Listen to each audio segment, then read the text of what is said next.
ओम जय जय जय नमस्तु नमस्तु नमस्तु नमो हरिन्ताणं नमो सिद्धाणं नमो हरियाणं नमो विद्याणं नमो सर्वसाहं मंगलम भगवान वीरो मंगलम गौतमो गणी मंगलम कुंदकुंदाद्यो जयंधर्मोऽस्तु मंगलम सर्वमंगलमांगल्यं सर्वकल्याणकारकं प्रधानं सर्वधर्माणां जयनं जयतु शासनम् नमे समय साराय स्वानुभूत्या च कास्ते चित्स्वभावाय भावाय सर्वभावान्तर्चित् वन्दितु सर्वसिद्धे धूमशर्मणो गतिं पत्ते वोच्छामि समय पावुड मणिमो सुखे विली मणि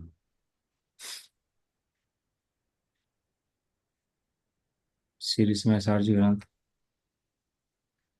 मोक्ष अधिकार सरस्वती ज्ञान अधिकार और इसके अंदर गाथा नंबर 312 313 गाथा पढ़ लेते हैं। चेदादुपैडियट्ठं उपजैवुणस्यै पैडीविचेयट्ठं उपजैवुणस्यै एवं बन्धो दूर्णं पियण्णोऽणपच्चयाहवे अपणो पेड़िये संसार तेण जायदे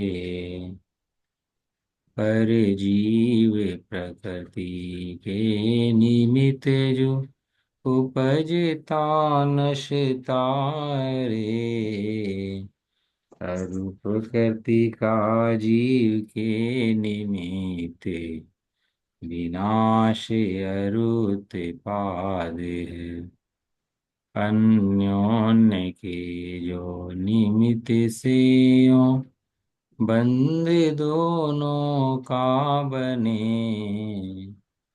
इस जीव प्रकृति उभय का संसार इससे होए। और ज्ञान की महिमा प्रकट करते हैं।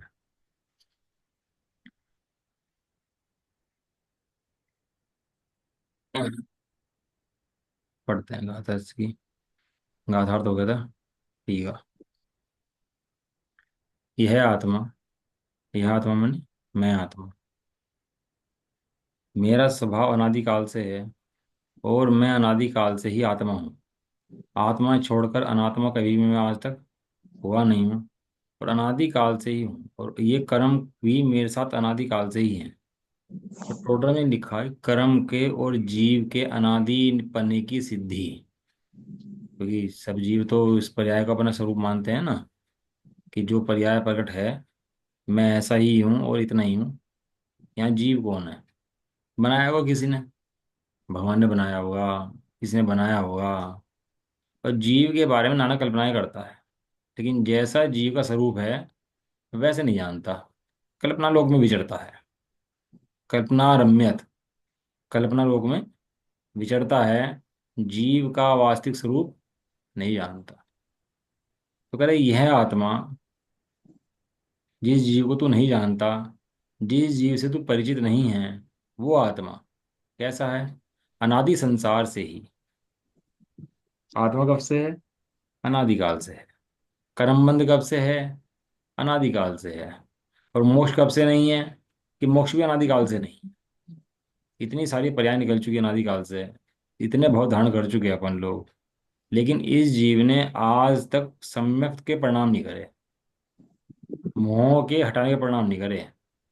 इतना व्यस्त है, इतना व्यस्त है कि क्षण क्षण कषायों के प्रसंग स्वयं ही चला करते हैं। कोई इसको जबरदस्ती करने पड़ते हो कषाय के प्रसंग, ऐसा नहीं है। कोई इसको बनाने पड़ते हो, करने पड़ते हो, ऐसा नहीं। स्वयं, ऑटोमेटिक। जब बच्चा होता है ना उसका बैल का, तो उसको देखा उसने बैल कि भाई हमारा पापा जो हैं, पिताजी जो हमारे हैं, तो बैल जोतते हैं। और जैसे ही वो उठाता है उसको, तो गर्दन नीचे करनी पड़ती है उसकी अपनी, और गर्दन नीचे करके उसमें लग जाता है, वो ढोता है। अब बच्चे ने देखा, उसको भी संस्कार वैसे पड़ गए। कहने लगा भाई हमारा तो परिवार का काम यही है कि हमें तो नीचे सिर करना है और झुकाना है और गाड़ी ढोनी है।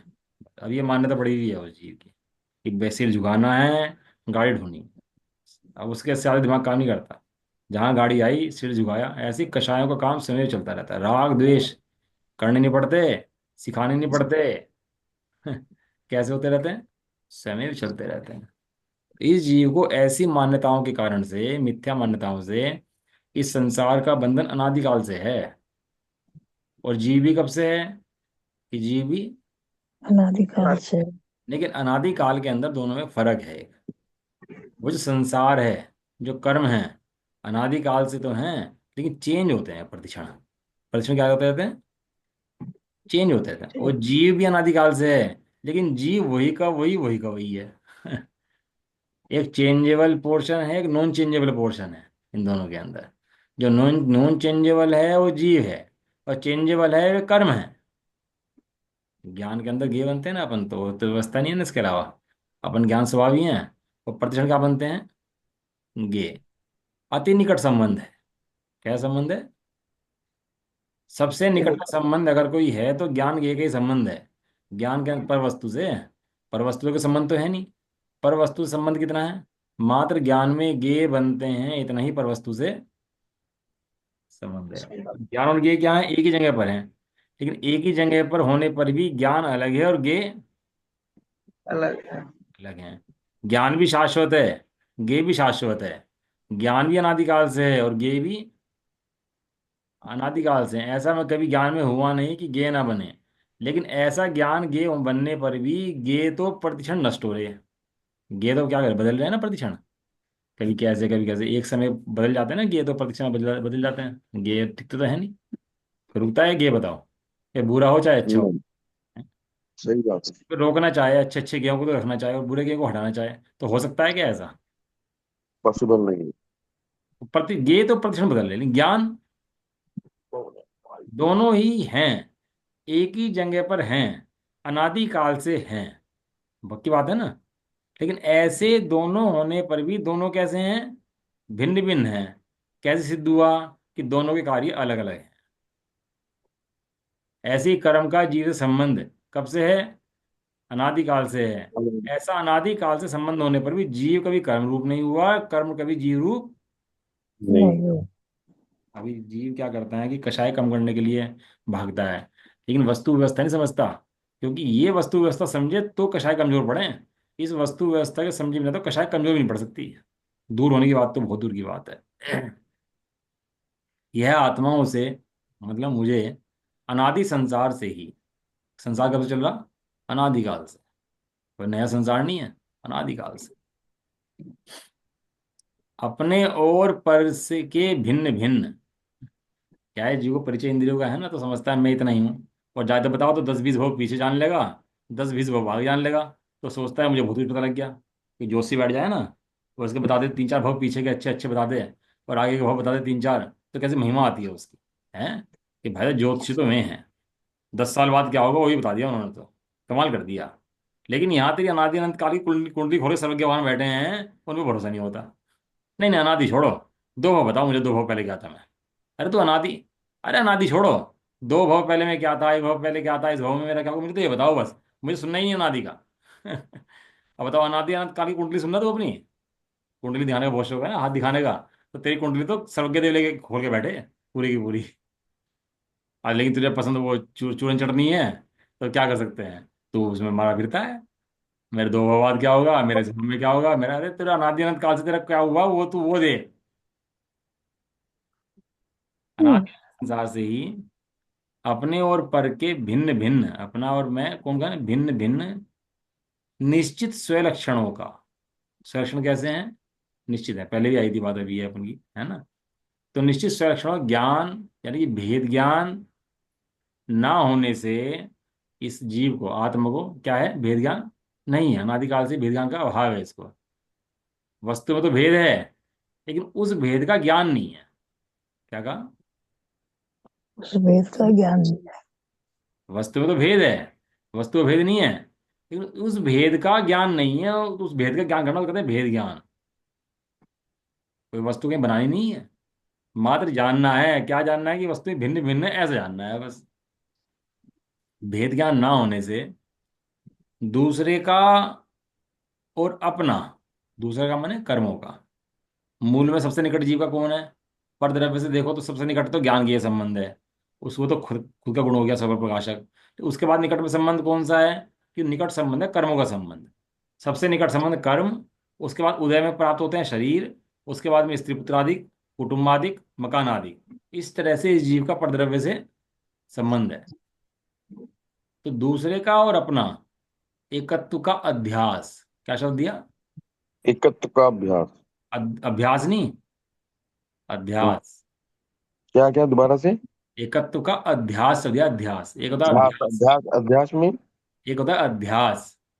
अध्यास होता है मोहपूर्वक अभ्यास, अज्ञानता में अभ्यास। उसे होता है अध्यास। इतना गहरा अभ्यास के पलटने की गुंजाइश ही नहीं है, उसको बोलते हैं अध्यास। गहरा अभ्यास, मोह के साथ का करता है ना अभ्यास, तो वो अभ्यास अध्यास बोलते हैं। वहां मोह साथ में लगा हुआ है।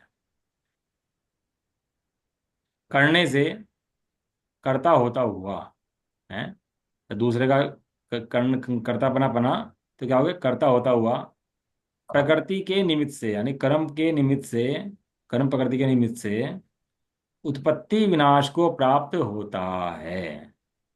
व्यवहार में ऐसे कहते हैं कि अब तू मानता है ना उत्पत्ति, तू मानता है विनाश, तो इसलिए तो उत्पत्ति विनाश को प्राप्त होता है। कंजूस होता है, कंजूस, बहुत कृपण होता है। फटे कपड़े पहनेगा, गरीब रहेगा, बिल्कुल खाएगा नहीं पिएगा नहीं।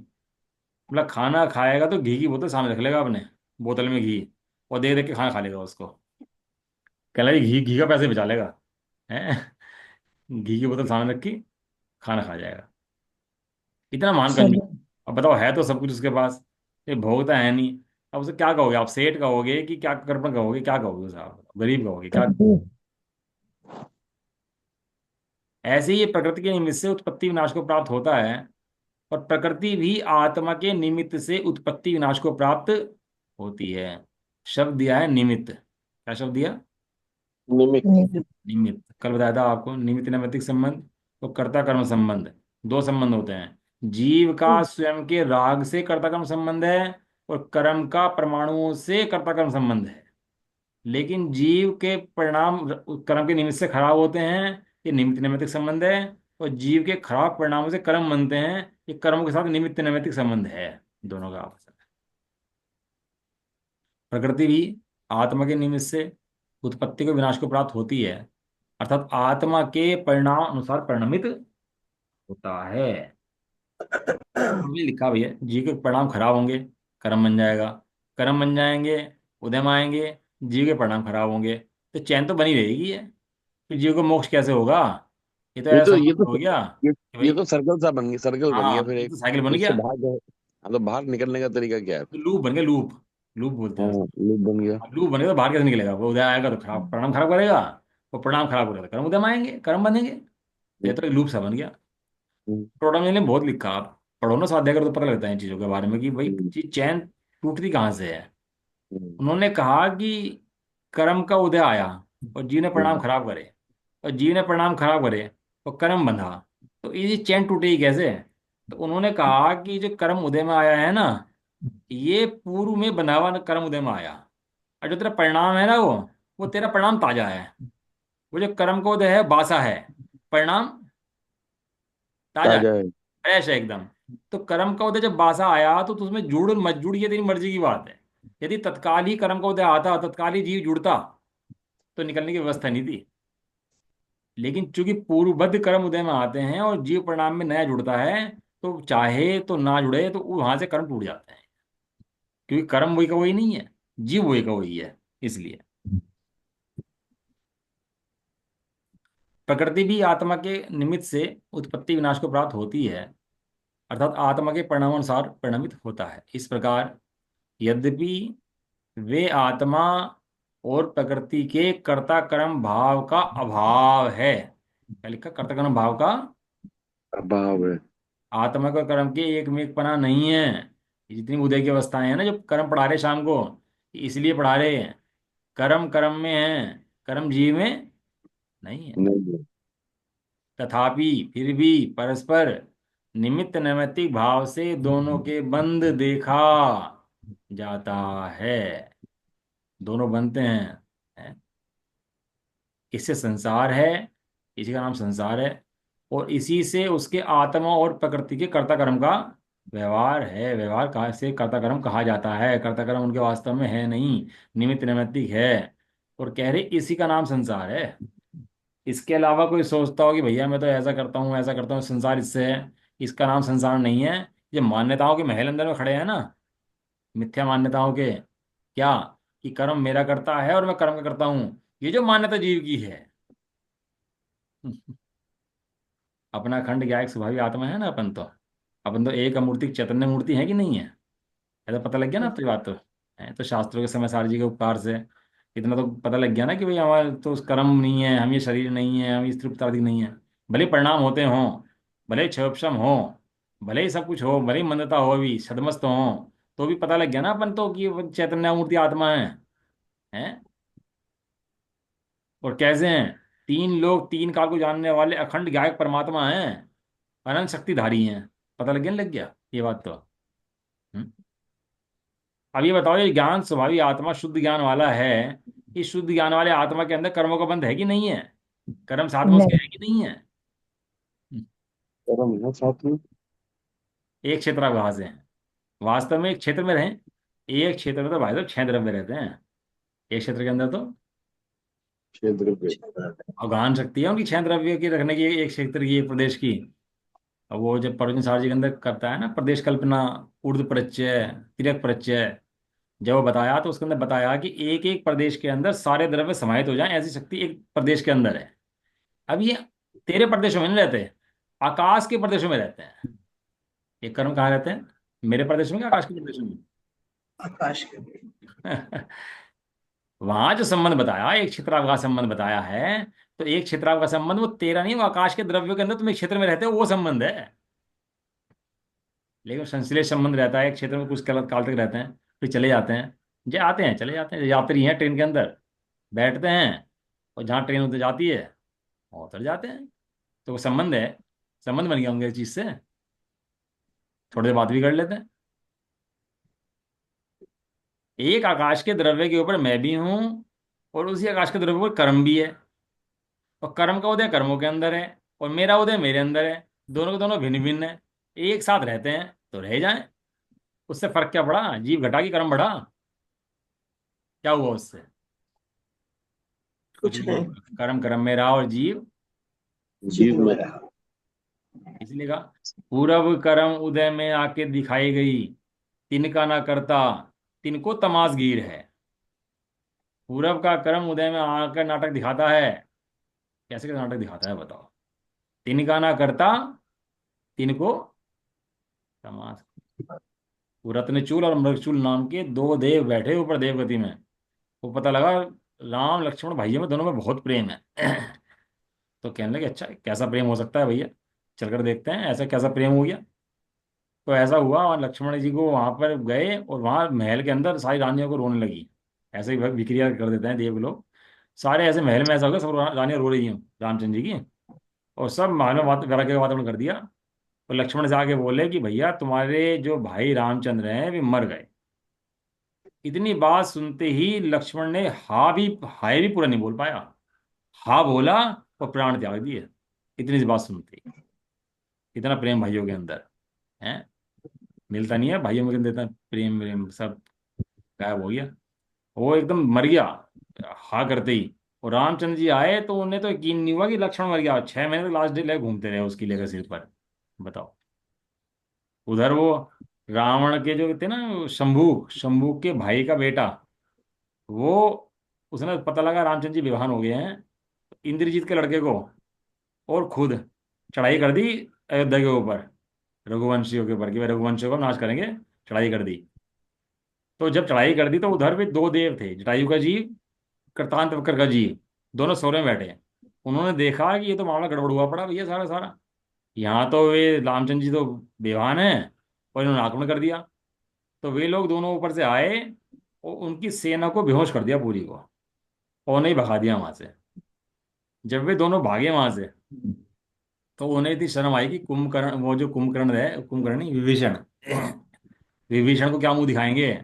लंका का राजा विभीषण था ना, विभीषण को क्या मुंह दिखाएंगे? तो दोनों शर्म की वजह से मुनि बन गए। क्या बन गए दोनों?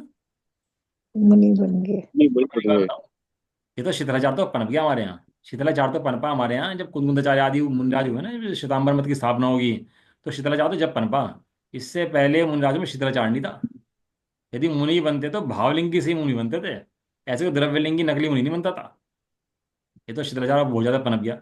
28 मुर्गों का ठिकाना नहीं है, और अपने को मुंह पट्टी बांध ली है, कपड़े डाल लिए हैं, साधु कहलाते हैं अपने आप को। हम साधु हैं। भगवान का स्वरूप का ठिकाना नहीं है, साधु का ठिकाना नहीं है। लेकिन पहले जो मुनि बनते थे ना, वे पूरी को नृत्य नृत्य चार पालन करते थे और बिल्कुल भावलिंग के संत बनते थे। आप पढ़ लो पृथ्वी न्याय में। कोई मुझे बताओ, कोई मुनि पीछे हुए हों महावीर स्वामी से पहले काल में और भ्रष्ट हुए हों? बताओ देख कर कोई।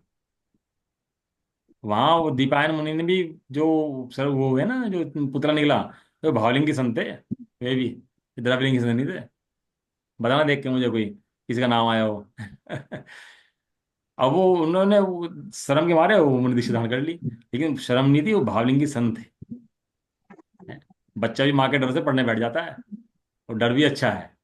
तो ऐसे ही शर्म के मारे वो मुनि बन के चले गए।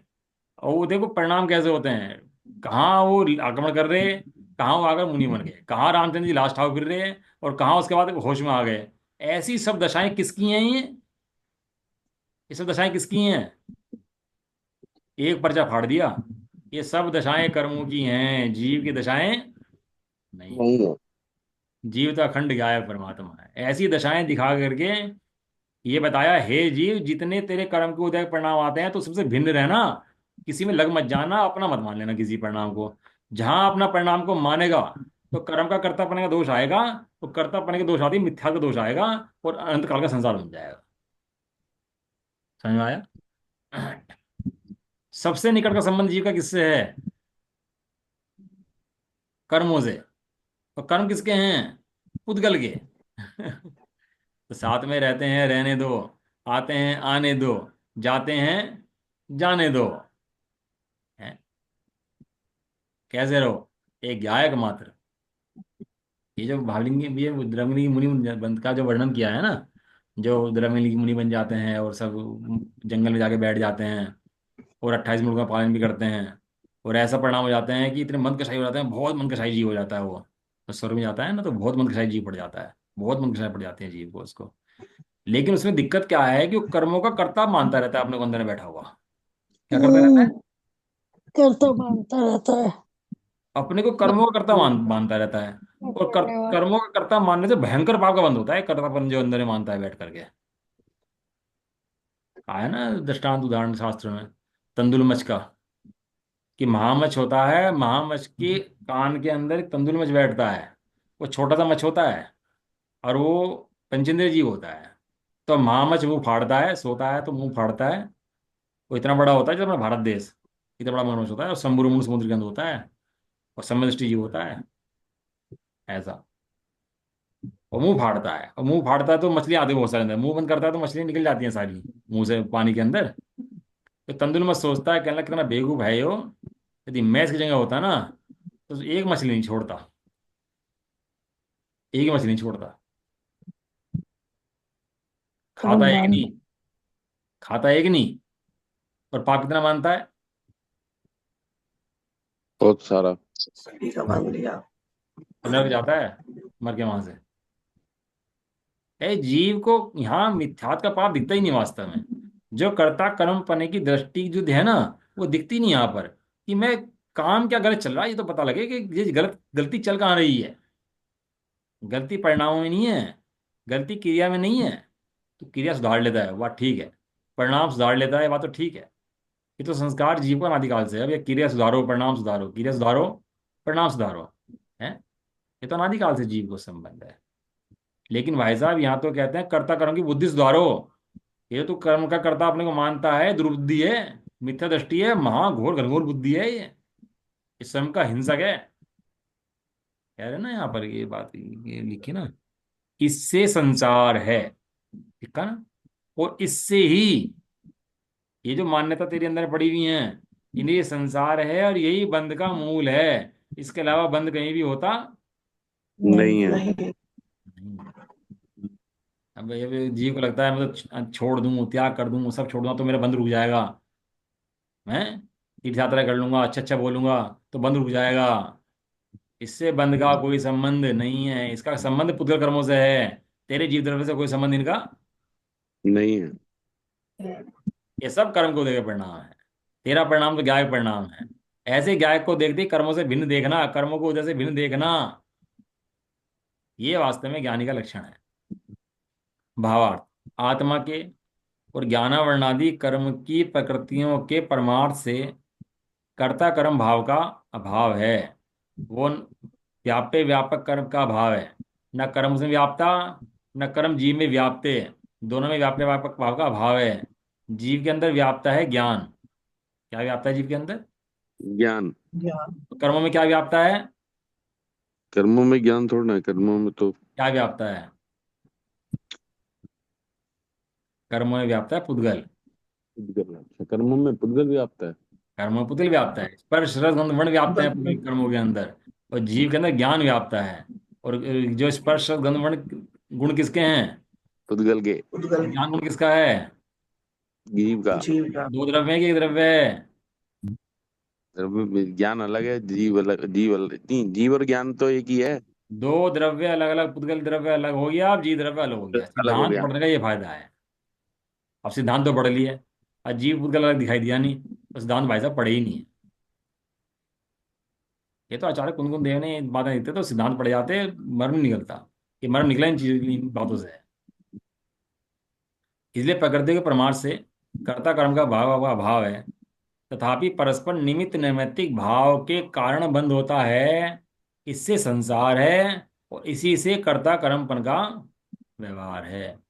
मोक्ष का मूल है भैया ये देखो। निमित्त नैमित्तिक भाव को कर्ता कर्म समझना, निमित्त नैमित्तिक को कर्ता कर्म समझना, अच्छा। और कर्ता कर्म की खबर ना पड़ना, ये संसार का मूल कारण है इसके संसार का, है ना। अब दो गाथाएं ली अज्ञान की, दो गाथाएं और आएंगी।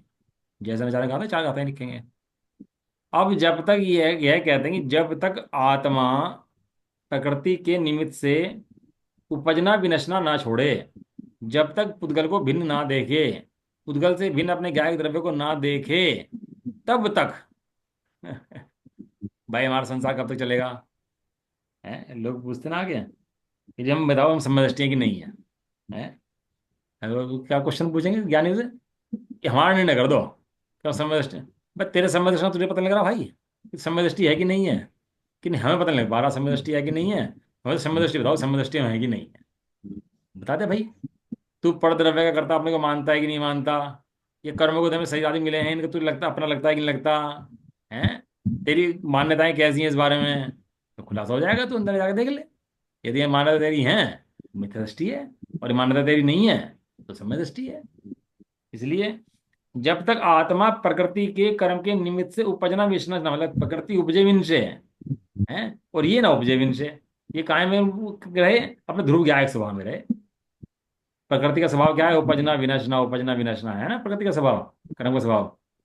अभी बच्चे थे अपन, फिर बड़े हो गए, फिर बड़े हो गए, ऐसे ही रहेंगे अब तो कुछ नहीं होगा ना। क्यों जी, अब तो कुछ नहीं होगा तो कुछ होगा? कभी भी कुछ भी हो सकता है। मतलब ये तो अपना ठेका लो ना कि भाई आपका कुछ नहीं होगा भाई, अब तो हम स्थिर हो गया अब, यहाँ अब कुछ नहीं होगा, सब हमने व्यवस्था बना दी, बिल्कुल अनुकूल व्यवस्थाएं बन गई हैं। अब हमारा कुछ नहीं होगा। रावण ने भी जीत लिया था ना उसको, इंद्र को। तो उसकी व्यवस्थाएं ऐसी होगी, बिल्कुल एकदम नॉर्मल हो गया। अब उसके 3 खंड में राज्य चलने लगा उसका, बिल्कुल नॉर्मल ऐसा हो गया, बिल्कुल बस अब उसके कोई कुछ कहने वाला नहीं था। ये रामचंद्र जी, सुग्रीव, ये तो सब उसका अधीन थे, कोई उसके ऊपर थोड़ा ना थे। भाई 3 खंड के अंदर ये थे कि नहीं थे? रामचंद्र जी, लक्ष्मण जी, और ये सुग्रीव, हनुमान, ये सब थे कि नहीं थे 3 खंड के तीन अंदर? ये। और 3 खंड के अंदर उसका राज्य उसका था कि नहीं था? हाँ, अधिपति था 3 खंड का। अधिपति था कि नहीं? तो ये इसके अंदर में थे कि नहीं थे? बिल्कुल थे। लेकिन कब न्यायपूर्वक रहे तब। और अन्याय करे तो डंडा उठा दिया उन्होंने, झंडा उठा दिया उन्होंने उसके ऊपर कि नहीं, अब मैं सहन नहीं करूंगा। ऐसे रावण का साम्राज्य ऐसा होने पर भी फिर भी उसका नाश हुआ। अब बताओ, इतने तीर्थंकर, चक्रवर्ती, बलभद्र, नारायण, प्रतिनारायण, ये थे, पूरा शासन चल रहा था, नहीं चल रहा था इनका? ये तो पुण्यधारी जीव थे, अपन तो चलो कोई कीमत नहीं है, अपन लोग पुण्यहीन पुण्यधारी जीव है अपन तो। बाहर की अपेक्षा से हमारे जैन जिनागम मिला, सबसे महान पुण्यधारी हैं हम। बाहर की व्यवस्थाओं की अपेक्षा से। बाहर की व्यवस्थाओं से तो बहुत पुण्यधारी जीव थे ना ये। बहुत बल था ना उनका तो रुक गए क्या मैं? नहीं। कहाँ कहीं वे चक्री जिंजीता भरत खंड सारा, कहाँ गए वे राम और लक्ष्मण, जिंदा। जितने रावण रावण। मारा, वो कहाँ गए? तब चले गए। अच्छा। क्योंकि कर्म का उदय रुकता ही नहीं है। कर्म का उदय लेकर जाएगा ही जाएगा, लेकिन किसे ले जाएगा? जो दिया है कर्म के उदय ने उसे ले जाएगा। कर्म के उदय ने क्या दिया है? व्यवस्थाएं, सामग्री, ये तो दी है कर्म के उदय ने। इसको ले जाएगा। क्यों? क्योंकि कर्म के उदय की है। किसकी है? कर्म उदय की। कर्म। ये कर्म के उदय की हैं। व्यवस्थाएं अपने पास भी हैं तो किसकी हैं? अपनी है कि कर्म के उदय की हैं? अंत्योदय। अब बहुत सारे ना बहुत फेमस हो जाते हैं लोग, सेलिब्रिटी बन जाते हैं। बहुत फेमस हो जाते हैं, बड़े बड़े गायक वायक क्या क्या बन जाते हैं, मतलब खिलाड़ी बन जाते हैं, नेता वेता बन जाते हैं, बहुत बड़े बड़े बन जाते हैं। एक ये सब कर्म का दिया हुआ है। ये सोचता है मेरा है। और जब कर्म का उदय ले जाता है तो कैसा लगता है? एकदम चित्त घेर घिन हो जाता है। ये सिठाई जो है, ये कर्मों की दी हुई है। ये नाम ग्राम, ये कर्मों का दिया हुआ है। तेरा नहीं है। ये तो एक हम्म। गायकता ही है। लेकिन जब अपना मान लिया तो जाता है तो सिर पे इसके बहुत खेद खीन होता है। इस कारण से इसके और संसारिक कर्ताओं का व्यवहार है। इसकी जैसा चाहे टीका पढ़ लेते हैं, है ना? पूरा करते हैं। इसके अंदर ना एक शब्द रहेगा पेज नंबर 724 पे, बताना चाहता हूँ मैं आपको। Page number 724 34 second para. इस प्रकार निश्चय से जीव कर्म का कर्ता नहीं है। इस प्रकार के क्या लिखा है शब्द? मिल गया? Page number 724 second para. पढ़ो। इस प्रकार निश्चय से, ऊपर का 724 पे दूसरे पैरा है ना? 724 पे दूसरा। सात हाँ, सौ इस चौबीस प्रकार निश्चय से जीव हाँ। कर्म का कर्ता नहीं है। हाँ। इस ये प्रकार व्यवहार व्यवहार की शब्द नहीं है, मुख्यता से। व्याख्यान शब्द है। ये व्यवहार लिखा है ना, इस शब्द को काट के अच्छा। व्याख्यान कर लो। क्योंकि संस्कृत में पीछे पेज के अंदर ही व्याख्यान लिखा हुआ है, इसके अंदर 723 नंबर पे। व्यवहार की मुख्यता से नहीं, व्याख्यान की मुख्यता से। व्याख्यान की मुख्यता से। हाँ, संस्कृत टीका के अंदर जो पीछे शब्द है ना इसका, ये व्याख्यान हाँ। शब्द है इसके अंदर, ये गलत छपिया होगा। चलो जी, पेज नंबर अब जा 725 उत्थानी का। अब शुद्ध आत्मा के ज्ञानावरणादि प्रकृतियों के द्वारा जो बंध होता है वह अज्ञान का महात्म्य है, ऐसा कहते हैं। इतना कहने के बाद भी जीव सुधरता नहीं है, बताओ।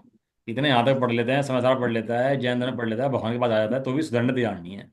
वो इतना महान बंद हो रहा है इसको, इतना जानने के बाद भी सुधरने तैयार नहीं है। क्यों? कि कर्म बंद दिखता नहीं है इसको। और दिख जाए तो सुधरे बिना रहता नहीं है। ऐसा शुद्ध आत्मा में जो बंद हो रहा है वो किसका मातम है? वो अज्ञान का ही मातम में है। दुनिया सब बराबर है, द्रव्य सब बराबर है। खराबी दुर्बुद्धि के अंदर है। जो दुर्बुद्धि है, सर सिद्धों के अंदर दुर्बुद्धि नहीं है, और अज्ञानी के अंदर दुर्बुद्धि बैठी। इतने फर्क है। वस्तु व्यवस्था दोनों की बराबर है। आत्मा स्वस्थ भाव से च्युत होता हुआ, स्वस्थ भाव लिखा, लिखा स्वस्थ भाव। स्वस्थ हो या नहीं हो? स्वस्थ हो कि नहीं हो? भाई साहब बिल्कुल एकदम, मैं तो बिल्कुल एकदम बढ़िया। एक आदमी कल बता रहा, 60 किलो की उम्र में 60 किलो के डंबल वो कर रहा है एक्सरसाइज उनसे, डंबल से 60 किलो की उम्र, 60 साल की उम्र में 60 किलो डंबल आके एक्सरसाइज कर रहा है उससे, 60 किलो डंबल से।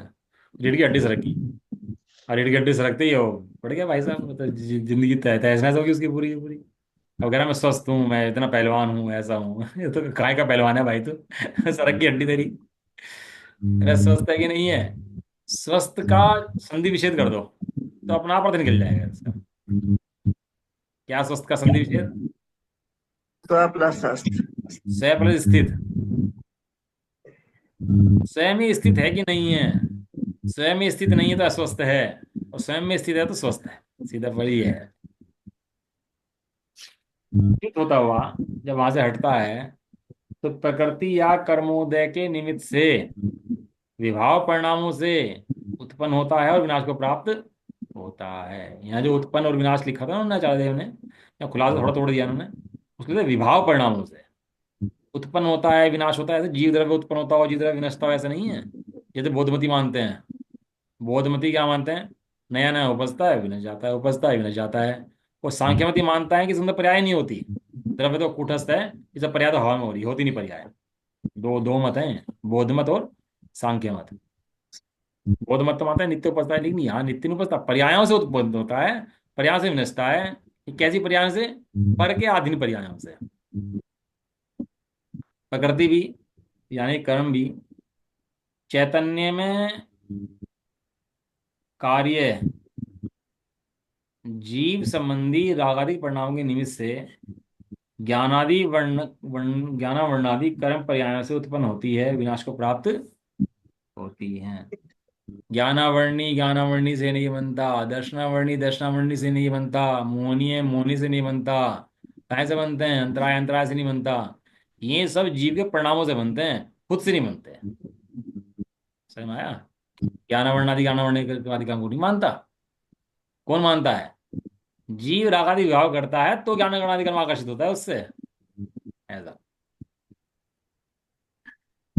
इस तरह पूर्वोक्त प्रकार से दोनों के, अर्थात स्वस्थ भाव से च्युत आत्मा के और कर्म वर्णा योग्य पुद्गल पिंड रूप ज्ञाना वर्णादि प्रकृति के बंध होता है। किस प्रकार से दोनों के बंध होता है? उत्तर, अन्योन्य अन्य अन्य प्रत्यय रूप से, अर्थात एक दूसरे में निमित्त कारण वालों का बंध होता है। इस प्रकार रागादिक अज्ञान भाव से बंध होता है। खींचता है, जैसे मैग्नेट होती है ना, तो लोहे को खींचती है अपनी तरफ। मैग्नेट क्या करती है? लोहे को, लोहा लोहे को नहीं खींचता। लोहा लोहे रख दो आपस में, खींचते नहीं है, लेकिन मैग्नेट क्या होती है? इसलिए तो यहाँ मैग्नेट पता क्या है? जीव के परिणाम जो है ना, वो मैग्नेट है। जीव के परिणाम नहीं, जीव के रागादि परिणाम। क्या क्या मैग्नेट है जीव के? रागा दी पड़ी। हाँ। वो कर्म तो खींचते हैं आकर के, वो कर्म खुद से नहीं आता, जीव के रागादि परिणाम आकर्षित करते हैं उसको आने में। वो आ जाता है, फिर चला जाता है अपने उदय में। इस प्रकार रागादि का ज्ञान भाव से बंध होता है, और उस बंध से संसार होता है, परिभ्रमण होता है। और अपने स्वरूप से बंध या संसार नहीं होता है, ऐसा कहा गया है। सीधा गणित है भैया। अपने स्वभाव से जुड़ेगा तो बंध नहीं होगा। अपना अनंत ज्ञान स्वरूप आत्मा जो है, जिसके प्रदेश प्रदेश में आनंद और सुख भरा पड़ा है, जिसके प्रदेश प्रदेश में ज्ञान भरा पड़ा है, वो कितना बड़ा है? असंख्यात लोकाकाशी असंख्यात प्रदेश जितना है मैं। तो प्रदेश प्रदेश में ज्ञान भरा, उस पे जाओगे तो कर्म नहीं बंधेगा, उससे हटेंगे तो कर्म जरूर बंधेगा। ऐसा। अब यह कहते हैं कि जब तक आत्मा प्रकृति के निमित्त से उपजना विनशन ना छोड़े, तब तक वह ज्ञानी है, मिथ्या दृष्टि है, असंयत है। क्या शब्द दिया? असंयत है। अब कोई सोचा हमने तो मुनि बन के ऐसी ले ली है, धारण कर ली है, तो ऐसा नहीं। वो क्या है? असंयत है, असंयमी है। क्योंकि मिथ्यात गए बिना संयम आता ही नहीं है। नहीं, असंयत और असंयम में फर्क है या एक ही बात है? असंयत संयत में तो फर्क है ना। संयत माने जो इंद्रियों सही से संयम करे बैठा, प्राणी संयम करे बैठा, जो आत्मा में संयम करे बैठा, आपने उसको संयम ही बोलते हैं ना। जो ऐसा नहीं करता है संयम ही है। है, संयम परसा है। लेकिन जो मिथ्या जिसका नहीं गया, वो अपने को संयमी भले ही कितना मान ले, हम प्रतिमाधारी हैं, हम त्यागी हैं, हम व्रती हैं, हम संयमी हैं, तो भी संयमी नहीं है, संयम ही है। पहले जाएगा तो मिथ्या जाएगा। ये चौथे गुण का नाम क्या है? अविरत। अविरत। अविरत मैंने असंयम। अविरत का होगी असंयम को, एक ही बात है। तो वहां पर सम्यक दृष्टि तो हो गया, ये संयम नहीं ले पाया। चरित मोह वश लेस ना संयम, पै सुरनाथ जजे ऐसे हैं। भले संयम ना हो तो ये मिथ्या टल गया, तो देवगण उसकी पूजा करते हैं, भक्ति करते हैं। ऐसा। तो अगर मिथ्यात ही नहीं गया तो संयम होगा कि नहीं होगा? अगर मिथ्या देव तो मिथ्यात से नहीं गया तो संयम हो सकता ही नहीं। नहीं है। ऐसा। चलो। निज निधि निज में बताई। यह अनंत युग धारी है, उसी के लिए जिनवारी माँ को वंदना शत बारी है।